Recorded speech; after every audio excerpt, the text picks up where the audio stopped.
This is an oscilloscope. It can show different AC waveforms.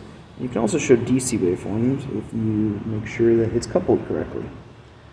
We have two channels, vertical controls, horizontal controls, and trigger controls, different menus and utility buttons up top, and then 5 buttons on the right to control different parameters on the screen. So let's turn this on. Let's talk about the oscilloscope probes themselves. So here are 2 clips where you can hang the probes whenever you're done using them. The probes come with a ground cable, where this should always be connected to your ground or your reference point. And then if you pull this probe shielding down, you can get a hook there that you can use to connect to different wires or clips. These caps come off as well.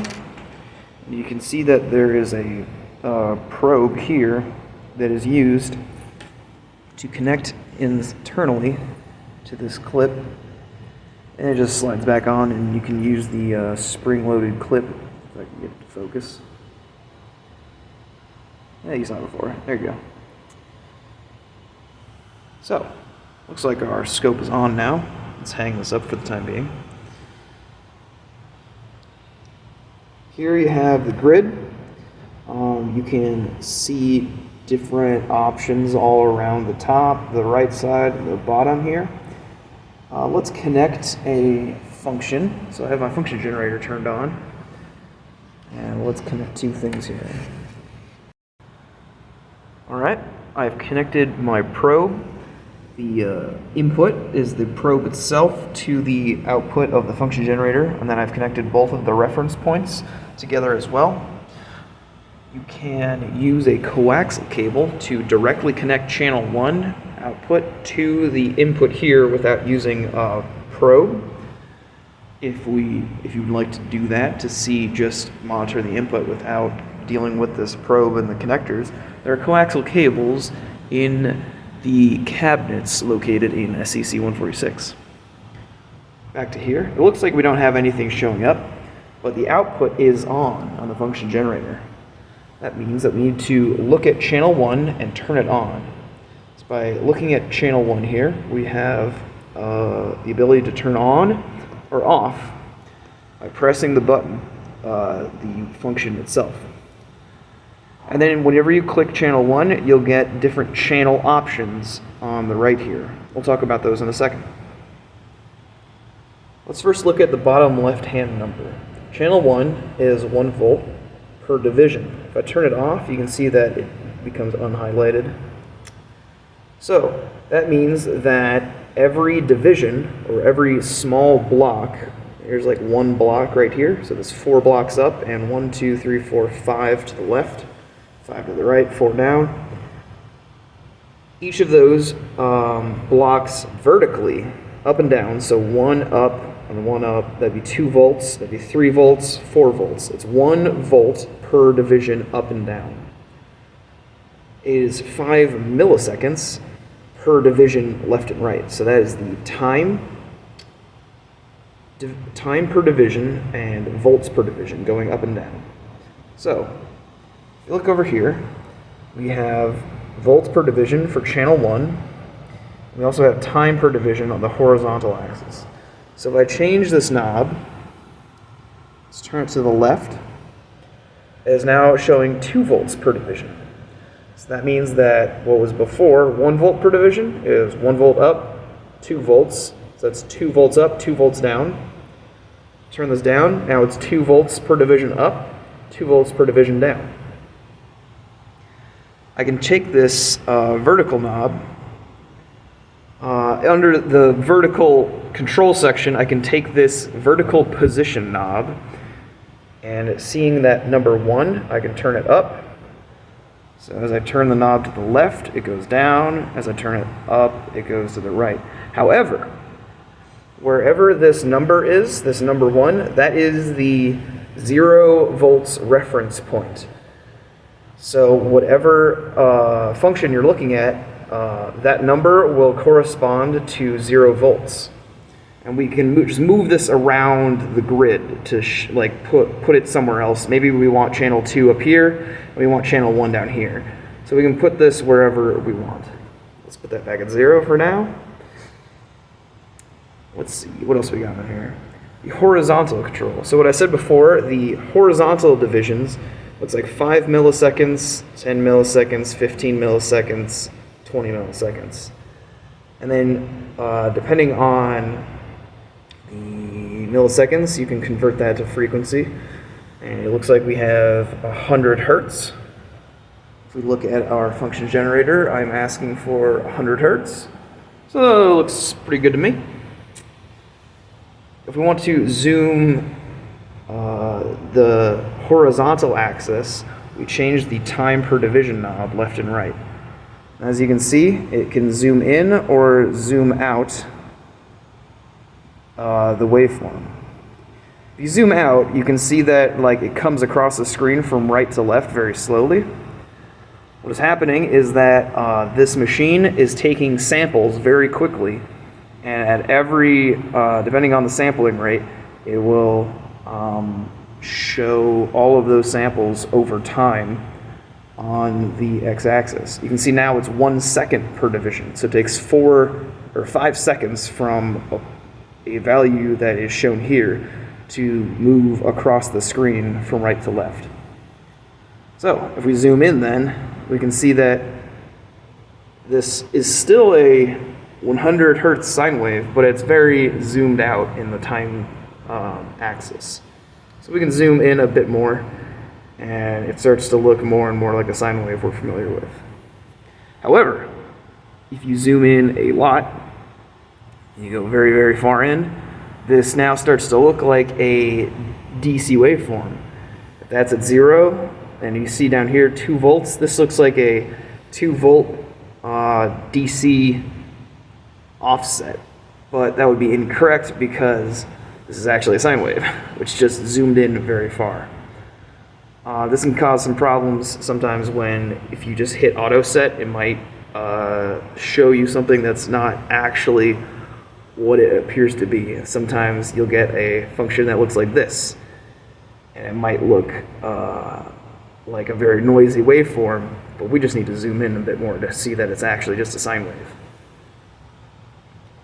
Moving on, let's go to the channel 1 settings. So, if I added a DC offset, let's go offset of 1, added volts.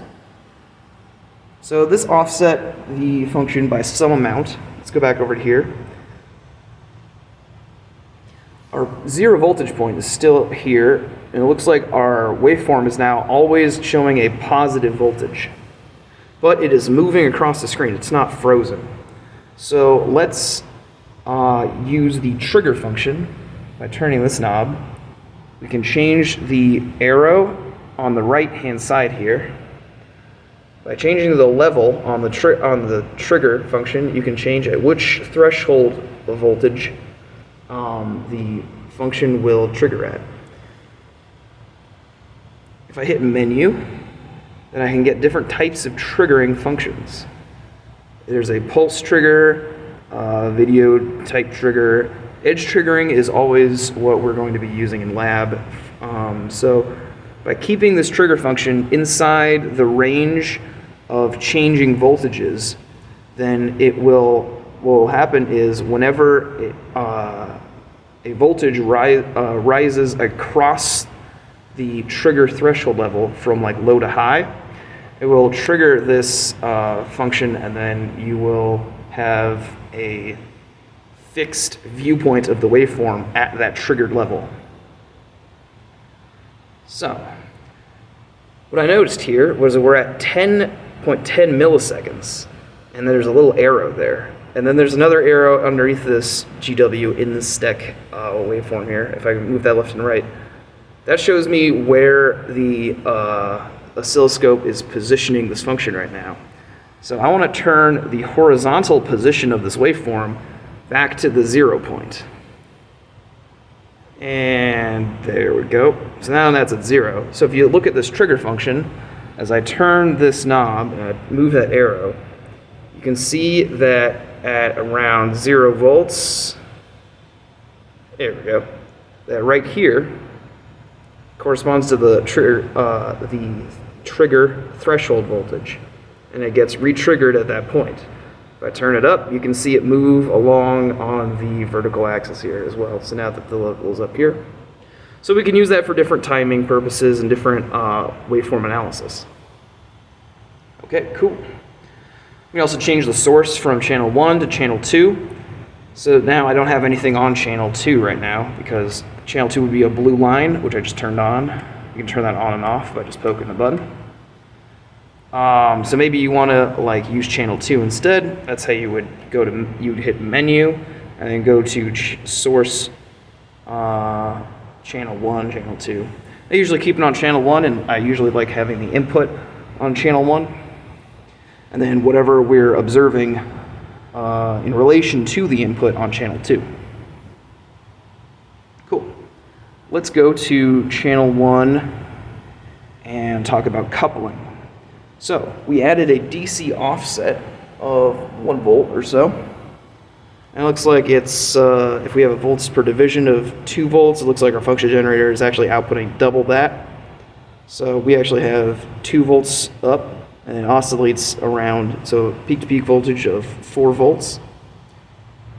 Our DC offset is causing everything to be shifted up by 2 volts. In some circuits, you want to just view the AC information. All we care about is the wave shape. All we care about is understanding what this looks like. Maybe we just want to see data without all of the DC components. What we can do is change the coupling of channel 1 to AC. Notice how if I change to AC, which is like an AC waveform here, that DC offset gets eliminated. If I go to, that is a ground, and if I go to DC offset, then you can see this DC offset comes back. So one common mistake sometimes is when we're doing low frequency square waves. Let's change this to AC first of all. So now we got rid of the DC component. It just goes right to 0.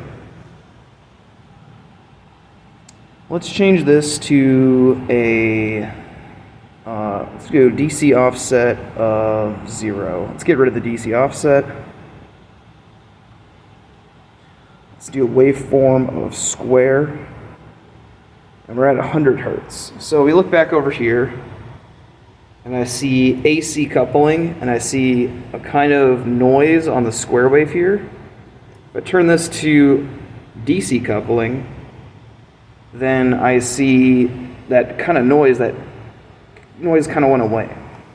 This is at 100 hertz. Let's go down to a factor of 10. Let's go to 10 hertz. So let's go frequency rate 10 hertz.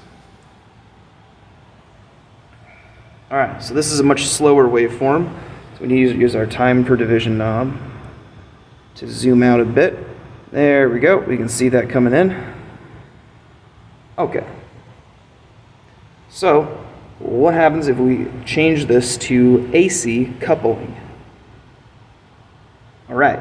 So the rate of the function is slow enough that these look like DC offsets to the function, the oscilloscope.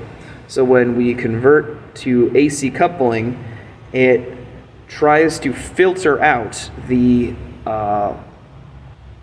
DC component of this very slow square wave, which then, by doing so, you get a resulting waveform that looks like something's broken.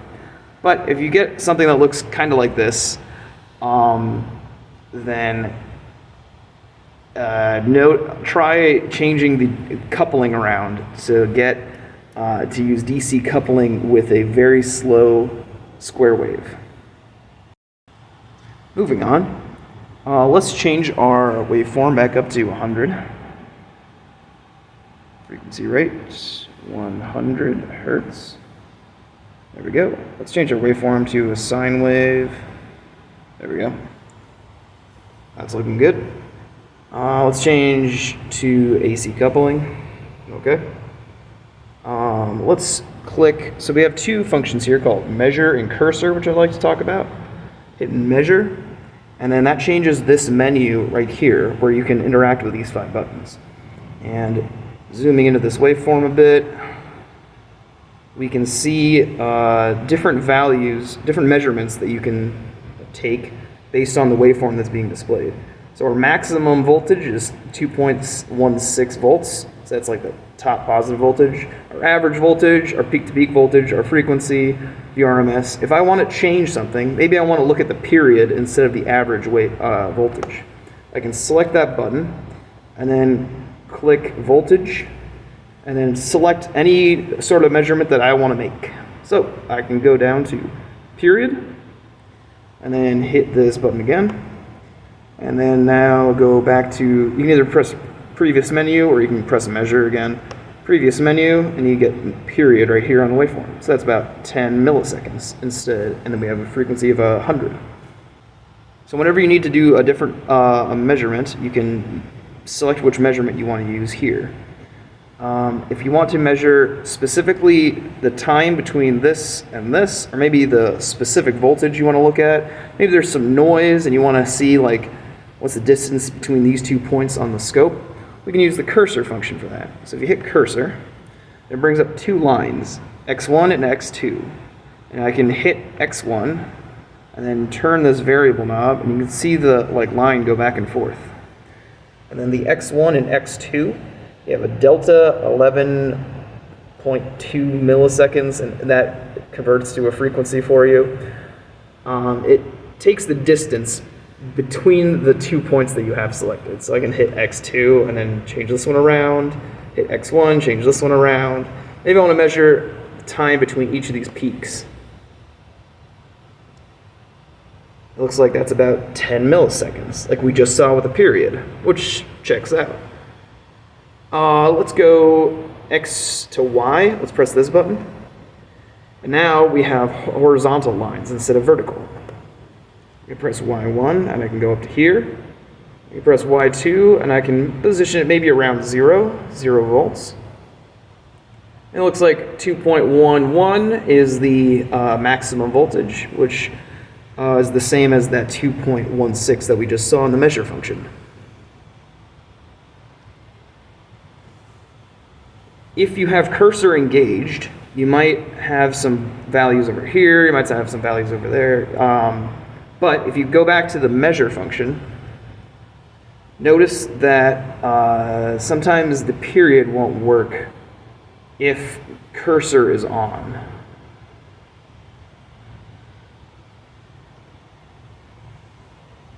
So sometimes you'll get question marks here if cursor is on and maybe it's measuring some value. And then the measure function will not register because cursor is on. To turn cursor off, you just select cursor and then press the button again to turn it on or off. So let's turn that off and let's go back to measure. And now we have our measurements again. Great. If you are running something, and let's say we turn this trigger voltage, this arrow on the right here, let's turn that up, and now it is free running on the oscilloscope. It's kind of moving around, it's looking kind of funny. You can use this run stop command to press, if I press it, notice how it changes from auto to stop. This freezes a waveform that you can use for analysis. Sometimes it's good for noticing specific trigger functions or noticing charging waveforms if you want to zoom in to a specific thing or capture something transient. Maybe you press a button and then you want to see the voltage output and then you hit run stop. You can do things like that to freeze the oscilloscope for your own analysis. And you can position it wherever you want. You can change the volts per division, zoom in and out. Anything you want after that. Cool. Lastly, I want to mention menu, horizontal. The horizontal menu over here. So if you press this menu button, you get the horizontal menu, and you get main, window, window zoom, roll, XY. So if I hit main, this is the main view.